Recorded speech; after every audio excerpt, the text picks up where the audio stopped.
better than WoW. It's different. It's totally different. That's the amazing thing about it. It is everything looks kind of similar, but it is very, very different.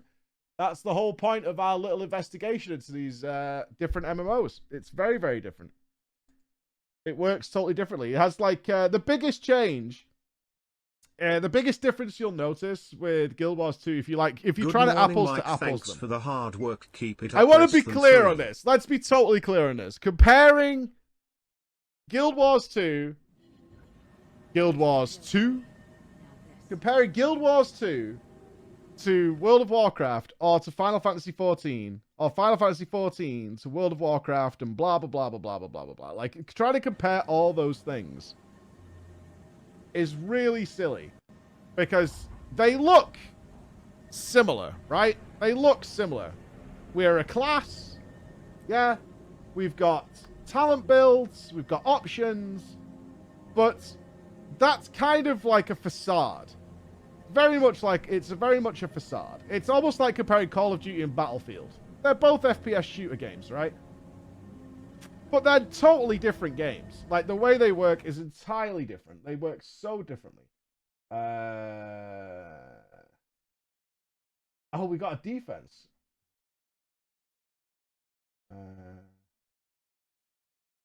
Oh, we have a defense to the PoE thief.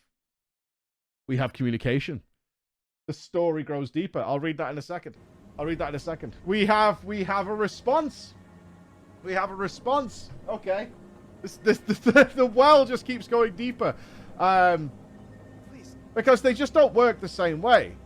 But you can get... I think the advantage is, if you're an MMO player, so you've played WoW, you've played FF, you played Guild Wars, and you're interested in trying the other ones, is you can pretty much get what to do immediately. Because, you know, the similarities are there, for sure. You know, you've got your giant open world. You've got your leveling up process. Still guilty. You've got talents to put in. You know, it's presented in a different way. So this is like Guild Wars 2's way of doing it, is you kind of go around these circles and you unlock various traits and abilities and things like that. So you can figure out what's going on pretty quickly. But the differences start to appear almost immediately in how the game works. Such as Guild Wars 2, if you were asking about WoW to Guild Wars 2, in World of Warcraft, right, you go in, and your first objective is to pick up some quests. Those quests will take you to a specific place in the map, usually to go and kill something, or collect candles, or pick up poo, something like that. You'll go and do that quest, you'll return to the hub, you turn in the quest, you'll probably get another couple of quests, you go and do those in the local area, you come back, and then it'll give you another quest, which is like, okay, go a little bit further now to a new hub, where there'll be more quests, where you rinse and repeat, pretty much until you hit level cap. And then when a new expansion comes, or something like that, the level cap will raise, all your gear will be made irrelevant, and you will go through that process again, working through the new zones until you reach the end of those zones, and then you will begin the actual end game, where you'll ultimately end up either in the arena, or rated battlegrounds, or in raiding, or in Mythic Plus, and usually some combination of all those things, just to gear your character up. Alright, Guild Wars 2 does not work that way, like, at all, from level 1. From level 1, if we go to an original zone, because I'm in the expansion right now, but if we come down to, say, Brisbane Wilds, you'll notice there's no quest icons on this map. There isn't any, right? All you can see is a couple of things like waypoints, which I can teleport to, so I can just click these and I can just be there. And then you'll see at the bottom this kind of stuff. And it's very similar to the way Ubisoft does things. By having, like, I don't know if we've got one to hand, but there'll be these little spyglasses around, like there. There you go. A spyglass there, and he'll sort of reveal an area of the map, and there's things in the map. Right, there's love hearts, there's vistas, there's another scout over here, some more love hearts, and it looks like there's nothing here, really. If you compare it to, like, World of Warcraft, it kind of looks like there's nothing going on in this zone. Very little, right? There's a few love hearts, all looks very samey. The difference is, Guild Wars 2 works on... There's probably a specific name for this, but it works on spontaneous events. And this serves two purposes. One, you can choose whatever you want to do. So for Guild Wars 2, you can kind of level cap, and I think some people have done this, in the first zone. because the whole world is scaled, so you don't have to explore at all. You can just do whatever you want. You can stay in one zone and just go all the way to level cap if you want. Or what you can do is do a little bit in some zones, and you can just go everywhere. You can do that too. And in the base game, like when you start playing, there is level bandings, as you can see, that you want to go. But what I found is these are kind of irrelevant. You just massively out-level them very, very quickly. So the levels of Guild Wars 2 practically don't mean much, if anything, certainly from the base game. That's what I noticed. So you can choose to play the game however you want to play it. Now, the other purpose of these spontaneous dynamic events is that they force the MMO world to come together. So, I need paint. I need paint. Okay. Let's use something most people have probably done that here. Where's my mouse pointer? The fuck? Hello? Okay. Let's use something that most people have probably done, which is the Burning Crusade. Right? Most people here have probably played the Burning Crusade. Very few people haven't. So we can look at a zone like Hellfire Peninsula, right? Let's do Hellfire Peninsula. So Hellfire Peninsula is kind of shaped like this. Yeah? And we've got the Dark Portal here, where we enter. And then we've got some kind of areas we don't really look at in the early game. So we've got like Lord Kazak's area, which is like over here. And then we've got the sort of cracked road in the middle that leads all the way to the Dark Portal. Like this. And then we've got, what else? What's the main feature? So we've got like the Citadel here, which is kind of in the middle of the road. And the rest of it is sort of like little places. You know, there's a fight where you fight like a Manaroth pit. You know, it's kind of like, okay, so in order to do this correctly, so we've got like Kazak's area over there. Let's put a little Kazakh in so we know who we're talking about.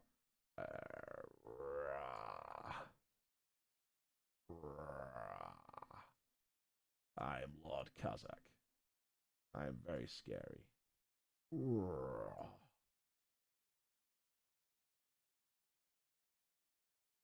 Give him some spiky horns and some wings. There we go. There's nobody who will tune in and not know this is Lord Kazakh. And his little stubby fingers. And of course, he wears his signature Batman belt to signify he's a badass. Alright. And some spiky teeth. There we go. So we've got Lord Kazakh over there. And then we have... so the way World of Warcraft works is very simple, right? So we've got like... I forget the name of the town. So we've got a town here. And then we have another town that's like down here. Then we have the Blood Elf town that's like here. And then we kind of go off into the wet place that's over here. Not Terakar, the other zone over there. And there's like a little town that's up here. And what they'll do in World of Warcraft is they'll put essentially everybody on rails, right? They'll put everybody on rails. So we come through the Dark Portal, and then what you'll do is you'll be directed, actually you'll flight point to here, right? And then you'll do a few quests, typically, and most zones have never evolved from this process. This is why I'm using TBC, because World of Warcraft has not really evolved this process since this date. So you'll kind of do a few quests around here, right? You kill some imps, you kill some demons and stuff like that. And then you'll kill a few orky boys over here, but very, very, very geographically close to this town. And then once you do that, you go back, you turn your stuff in, it then just sends you over here, right? It sends you over there, you'll do the stuff that's around here, and then you'll go to here, and you'll do all the quests there, and then when you've done them, you'll do the quests here, and then once you're done with that, you'll go to Zangamash, right? And that's essentially how TBC works, for the most part, right? Is you do that, you go there, you go here, you go there, you go there. And every player who plays the Burning Crusade, because unless you do something weird like find a little corner and just grind mobs, which some people did back in the day, you will all just go 1, 2, 3, maybe skip 4 depending on your level. So generally speaking, Blizzard wants you to do this. Every single person. So depending on when you start this game and any World of Warcraft expansion, you will be at one of these points, but you will never go back. You'll never go from 3 to 2. Unless you're a moron and you left one quest in your log for some reason because you didn't pick up one piece of scrap iron or whatever the hell it was. You will never, ever go back. You will just go this way. You'll be on this track the whole way through it, right? Now, nothing wrong with that. In fact, when the Burning Crusade came out, everybody cheered. Like, this was fine. This was totally fine. Nobody had any issues with it. It was a considerably better system than vanilla, which was just like a hodgepodge of dog shit. And, you know, you had to find a quest NPC that was hidden under a rock over here, which opened some massive quest line. And if you didn't find that guy, you were stuck without experience for some reason, even though you were supposed to be in that zone. Now, it comes with problems, though. It does come with problems because your player base is constantly on a treadmill, right? You're constantly on A to B, and you're just on this conveyor belt the whole way. There's only one real path, and it's that way. Unless you decide to skip a zone or something, you're just going from A to B, and that's what you're doing. So it's kind of fine, but what it does do is it spreads your player base out. It really thins out the player base, because as people pour through like a waterfall, like if you've done the recent CBC launch or anything like that, or you've played any WoW expansion at the launch, it depends on when you trickle through this gate. Because once you're through this gate, you just go like this. And you're off, and it thins out the player base. Now, that was kind of done intentionally, because too many people were playing. And if there was too many people there, then the game broke. Essentially. The game broke if there was too many people. And so later on in the game, we got things like phasing technology and things like that. So that intentionally reducing the amount of players in your MMO. Now, I happen to personally believe that the devs over at like Squeenix and the devs over at ArenaNet and things like that looked at that and went, no, this has too many problems to go with it. But it made sense for World of Warcraft, but it took something away. Guild Wars 2, on the other hand, does things in a different way. One, this game can handle just fine hundreds of people in the same area. It has no problem with it. So they embrace that by trying to get people to be together, because that's actually beneficial for their game. That's actually very beneficial for their game. Let me just kill this idiot here. Right? It's very beneficial for their game. And in fact, in a big contrast, there's a dynamic event that's reported over here, right? Let's just head over there real quick. In fact, it's a great benefit to them to have that happen, because their entire, at least for the first expansion, which is I'm in now, Heart of Thorns, actually needs that. It actually needs it for the game to work. If there are too few players in an area, the game just doesn't work. It kind of just starts to flounder. And you can see people are starting to gather in these areas, right? Naturally, even though this is like an old area, people are starting to gather. We're bumping into players. I probably just bumped into more players than you would see in Westfall now if I went and logged into World of Warcraft. Right? Realistically, because this is not an expansion zone, this is a base game zone, and I have bumped into 1, 2, 3, 4, 5, 6 players already. And if I went to Westfall or somewhere like that in World of Warcraft, I probably wouldn't run into that many people just over one horizon. It's, realistically speaking, that's not going to happen. But they have to do this because these events are designed to make people congregate, to make people gather together. And it's a really cool system, but that's how quickly the game changes. I'm not saying one is better than the other. What I'm saying is this is how this system works, and you can immediately see how the games change from moment one. Everything looks on the face of it kind of similar. We've got towns, things like that, but the way they do things is like, okay, instead of us just giving people quests and putting them on a pathway, which would be like here to here to here to just follow the waypoints essentially, they decide to go with dynamic things. As you can see, another one's popped up over here now, which kind of pushes people to always be together in random parts of the map. Right, now there's a bunch of bosses that have spawned on this map. You see them? All these lieutenants have spawned. You can see them on my minimap.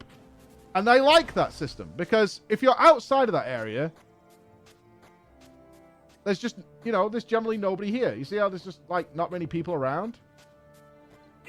But if you start moving towards these areas, which are purely dynamic, then you start to get congregations of players, and it feels like an MMO. It feels like an active world. I really like this. I think this is very cool.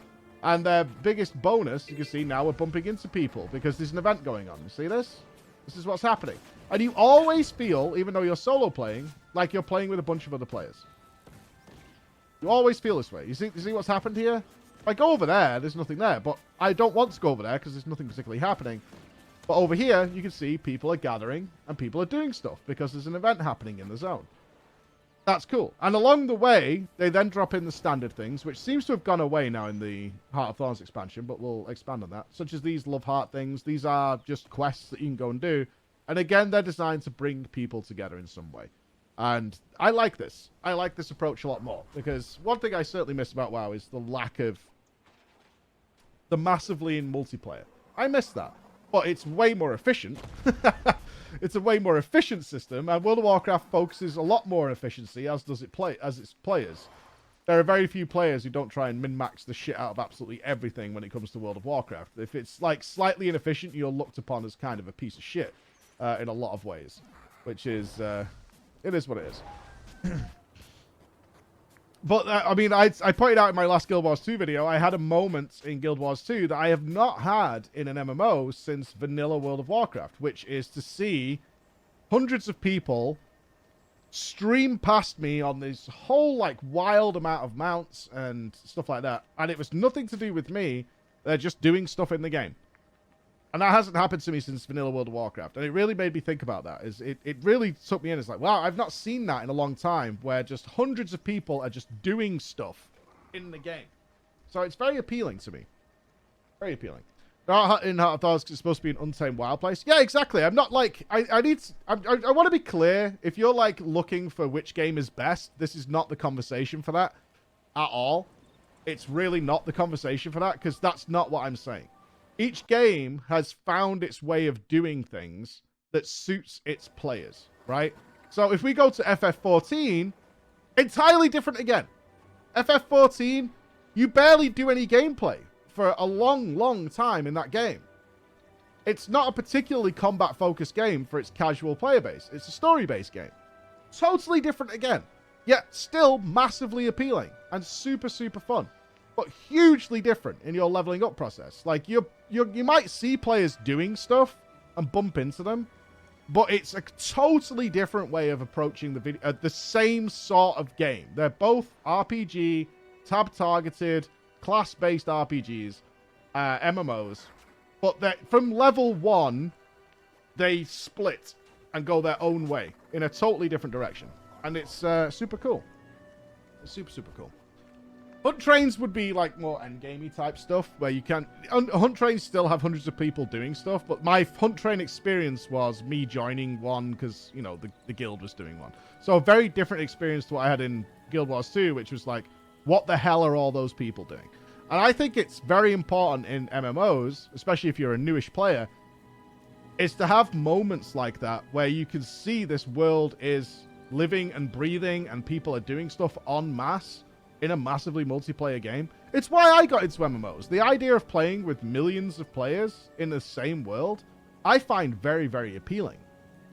I don't like being a solo player, particularly. I don't enjoy that. I play MMOs for the people, for the most part. I enjoy those experiences we form together with people that I enjoy. When I think about FF14, obviously the story is incredible. But at the same time, most of the stuff that I remember and look back on fondly is stuff with the crawlers. Like, absolutely incredible stuff. Same with World of Warcraft. I think about the raid bosses I've killed, but also with the people I killed them with.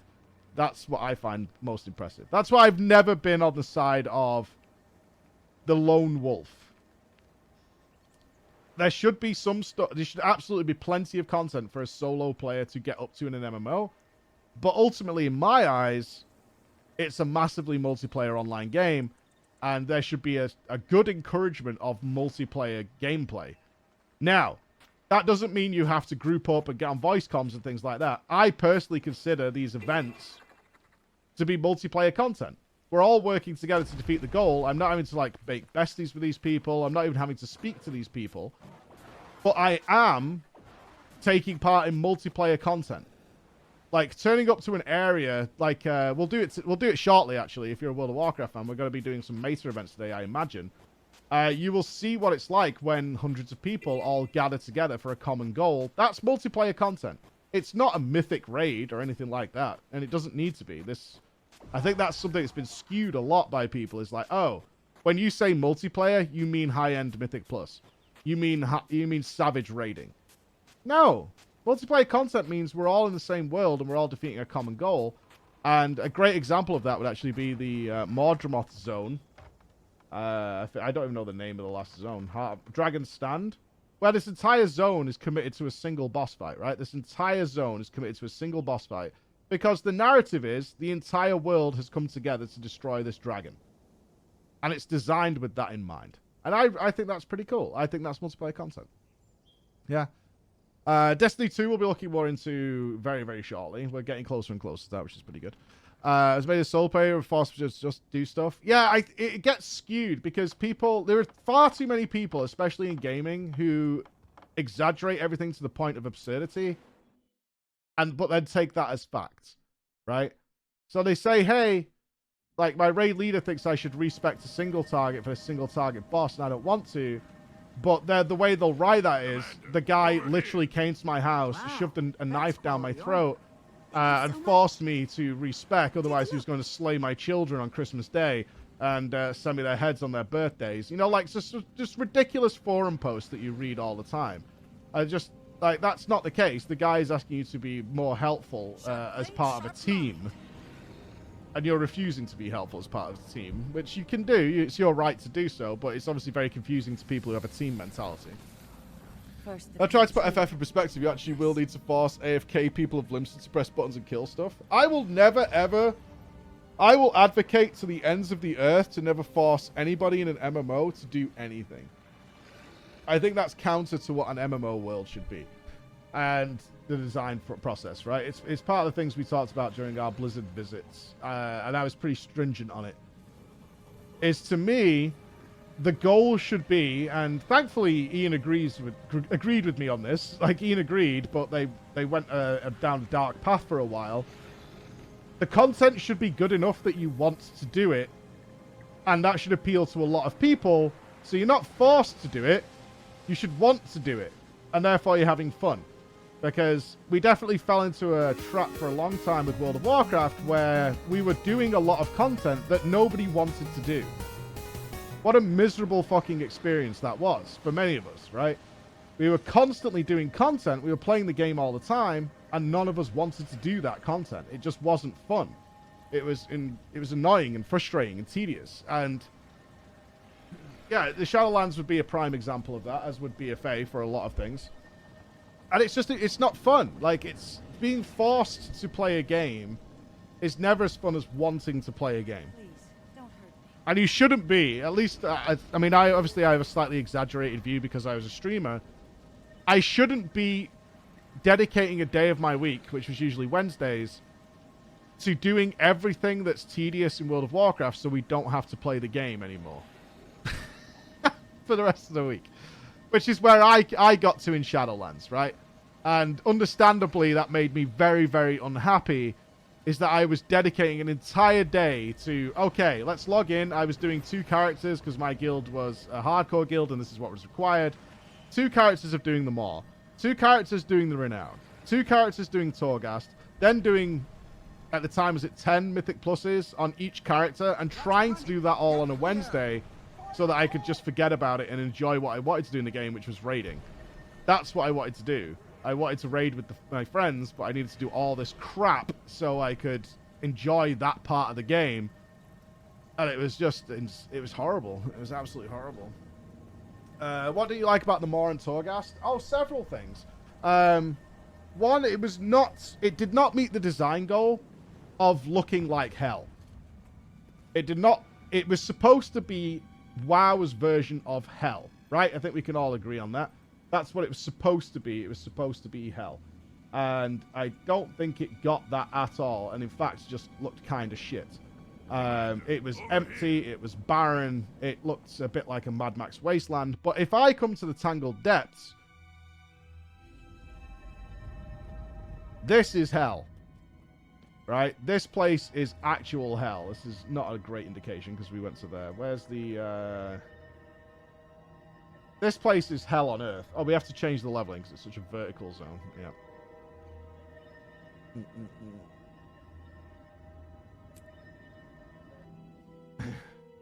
Yeah, this place is far more like hell than the Maw was. Especially if you understand what this zone is about and what all these vines and things are. It's got a pretty veneer, but this place is nightmare fuel. Absolute nightmare fuel. And I felt so much more tense going through this zone than the Maw ever could. So I do not think it met its design goal of feeling like hell. It just looked like we'd already won because it's just a desert wasteland. Right? Hell is pretty. This place is brutal. Absolutely brutal. One of the most brutal MMO zones I've ever played through. In fact, it probably is. It probably is. I can't really think. Maybe Blade's Edge, before you had a flying mount, was pretty bad in the Burning Crusade. But, I mean, once you realize that all these vines and everything are the last boss, it's constantly watching you, and it just goes deeper and deeper. So anybody who's not seen this zone, it just goes deeper and deeper and deeper. Constantly going deeper and deeper and deeper. Like, to the bowels of... It goes so deep. It's wacky. It's a vertically designed zone. And it just keeps going deeper and deeper until you start hitting these magical rifts as we go down here. Can I get through this hole? I'm dead. We're dead. We're dead. But you get the idea. It just keeps going deeper and deeper and deeper into the realms of death. Like, I love that. The second one was the quests were very tedious. If we remember the launch of the Maw. Again, we can't look at things from point 3 perspective. The launch of the Maw was pretty horrible, right? The launch of the Maw. Because we had those mandatory quests of running around and collecting souls, which for some reason just got worse and worse each week. Which made it even worse. It just got worse and worse and worse each week. It started off with like 5, and then it was 10, and then it was 20. And you never felt like you were making any progress. It also had that weird mechanic at the start where it was like, it's too dangerous to be there, so it kicks you out. Do you remember that? That's how. Remember how the Maw started? You used to get the Eye of the Jailer, and you could only do a limited amount of content in there until apparently it was too intense and you had to leave. But nothing intense ever happened there. So it didn't hit that design goal either. It just didn't get it. It just didn't hit the goal of what it was. It's a noble goal. It's a noble goal, and I appreciate the effort that went into it, but it just didn't get it. It was like, it was the beginnings of them, like, we need to restrict how much we put this on people, so they just kicked us out. And it was just kind of like, whatever. So the questing and the stuff you did in the Maw wasn't particularly interesting either. And then, of course, it came with Torghast, which, if you had more than one character, just became exponentially horrible. So there you go. You just clicked some souls and then said time to go. Yeah, it was the initial Maw, especially. I mean, I don't mind the later zones that came in with the Maw. I think they were a bit better, but by then I was so done with it. It didn't really last. Which is, no mounting. Yeah, no mounting to start off with, which then made you feel slow and tedious. If you look at the response generally to dragon flying, overwhelmingly positive, right? I mean, there are definitely some people who don't like it. Fine. But the overwhelming majority of people... And the biggest kicker is when you go to do, like, Shadowmoon Burial Grounds, is you have to use a normal flying mount, and you just feel like you're crippled. You feel like you're hamstrung. And it's like, okay, yeah, I prefer this sense of speed. I like weaving between buildings. I like doing all this kind of stuff. It's pretty good. So, yeah. Sab was better the whole Shadowlands. See, I don't like those kind of comments. Like, I get what you're saying and being a bit tongue-in-cheek with it, but it's a whole mishmash of things. There's a lot of nuance to it. It's not about just which is better, right? It's not about that. I think that's just such a boring conversation. Is WoW is better, FF is better, Guild Wars is better, Destiny 2 is better. I just don't think that carries the actual weight of why, what's different, it's like almost pretending that the games have done nothing good. I consider that pretty bullshit, is to say that WoW has done nothing good. I think that's just a really childish mentality. The same with FF. You know, it's weeby, ergo bad. Right? And that's the end of the conversation. You know, that's the limit of the discourse we're going to have on this subject is, oh, it's weeby. So that's the end of the conversation on that. And, you know, unironically saying that with big giant fluffy cows and tiny little fox people running around, you know, you kind of got to look to the side of your eye like, okay, cool. I see. We're going that route, are we? All right, we'll see how it's going. So it's it's one of those. It's like, well, you've got to expand a little bit, right? Because I like all these games. I do. I'm so looking forward to 10.1. I've been looking forward to some good WoW content for a while. 10.1 is going to bring it. Cool. That's good for me. FF's got a great patch coming up as well. We've got new MSQ. We've got a brand new Criterion dungeon coming in FF. Can't wait for all those things. And I've still got so much stuff to do in Guild Wars 2. It's unimaginable to me right now. And the same with Destiny 2. Like, I personally think I'm living the best of every world. And it's super fun. It's super, super fun. And the best thing is, I was talking to the team about this the other day. If you expand to a few different MMOs, you are never starved of content. Because they're all... If you stick to one, you're only waiting for that one game to give you something new. And you end up just kind of like tedium for a while, waiting for the next piece of content. Nearly every week on our stream, we're doing a new piece of content in an MMO. Nearly every week at this point. They're doing something. Because each of them is trying to get content out as fast as possible. And the only winners are us. We're victorious. Because it's like, oh shit, the brand new WoW patch is coming in May. Awesome. Before that, we've got the new Final Fantasy stuff. Awesome. We've got all that coming as well. We've got the live letters. We've got the announcements. It's so good. It's so good. Like, we're just living the dream. It's like, oh, you had a content drought for a year? I didn't. I got brand new content in all these games. But that's not to say that all these games are great. The ones we've played are, but we've also kind of cherry-picked the successful ones. There are a lot of MMOs out there. There are a lot of MMOs out there. And we have cherry-picked the good ones, which, who wouldn't, right? That makes common sense. Project MMO isn't about finding the worst MMO on the market and playing it for 25,000 hours.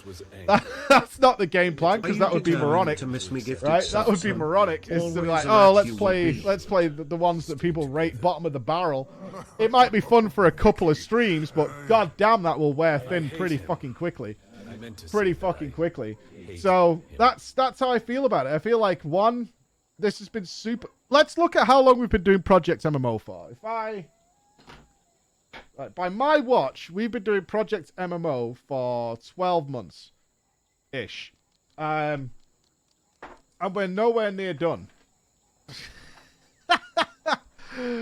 We're nowhere near even close to done, because I certainly didn't want the approach of like, hey, let's log in, boost, and do the current raid, and then log out.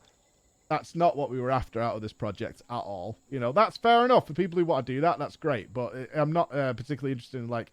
We could have done Project MMO in a week, is what I'm saying. We could have just logged in, boosted, read a rotation guide, the BIS setup, got the BIS gear, and off we went and done it.